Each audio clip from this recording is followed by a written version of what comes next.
It's not good to get into spiritual academics. Spiritual process should never become an academic subject. Unfortunately, it has become for a lot of people. So, I want you to relate this question to yourself. Do not use these things because it becomes an academic subject now. You're assuming there is a karmic body, you're assuming you have a mind. No, I'm saying, you don't really know, isn't it? Okay, if you have a mind, you must be able to locate it, isn't it? Can you locate it? Can you locate where your mind is? Then you don't know whether it is there or not. See, suppose you walk into this hall, this guy says, I'm in this hall. You look everywhere, you go behind this pillar, post, here, there, under this bench, everything.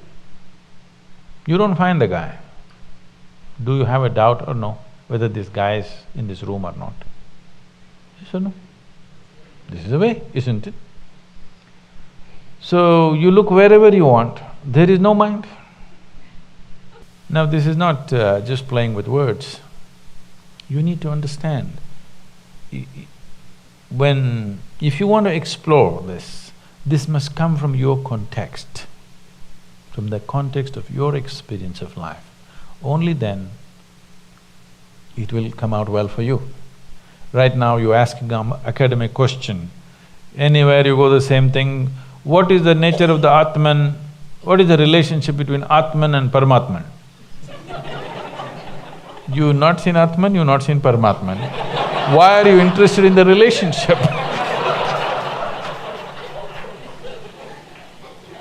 Atman, Paramatman means, for those of you who do not know, this is a common terminology in India.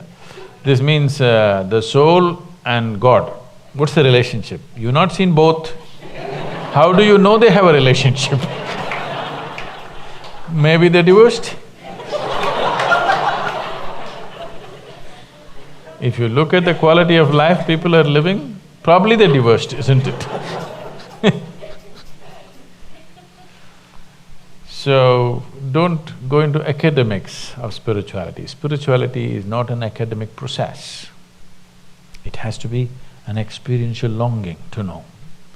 So, what you're trying to ask is, what is the impact of my past on my present working of my mind?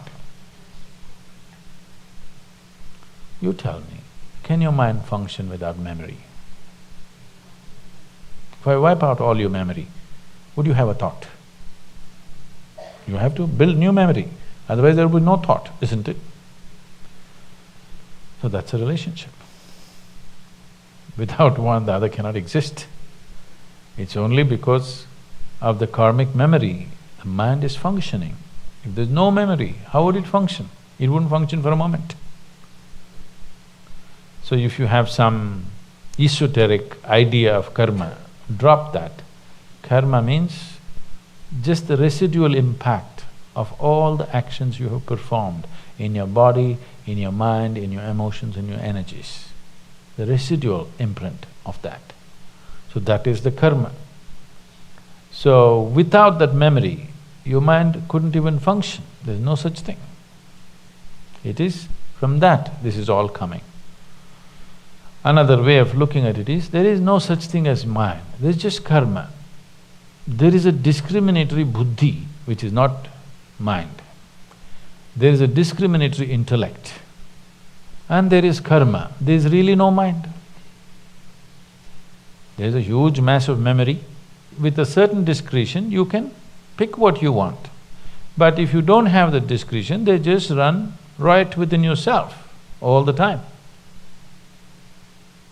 This is all that's happening. This is all that's happening with people. Because the discriminatory mind or the intellect has not been sufficiently developed or applied to, the past memory is running right. All the time it's going on. What happened 10 years ago is still bothering people because it's just going on.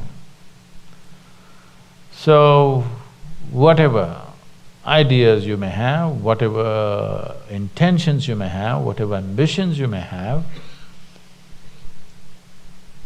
the karma will overrun it because the necessary discrimination and awareness is not brought in.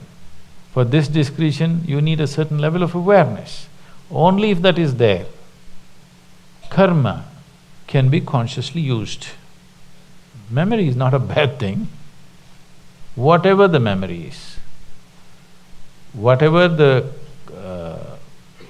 content of the memory, no memory is a bad thing. You remember something horrible, you remember something beautiful, you remember all kinds of things.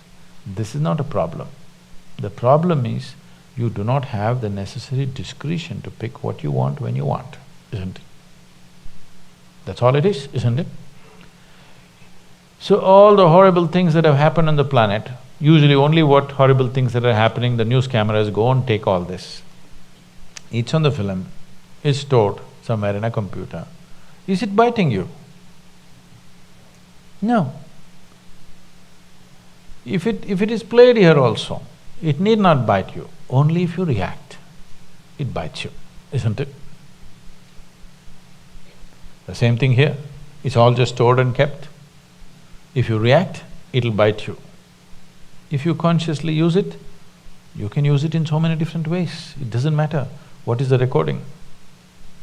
What your karma is not the problem. Are you able to… do you have the necessary awareness and discretion to employ this in the right sense or not? That's all it is.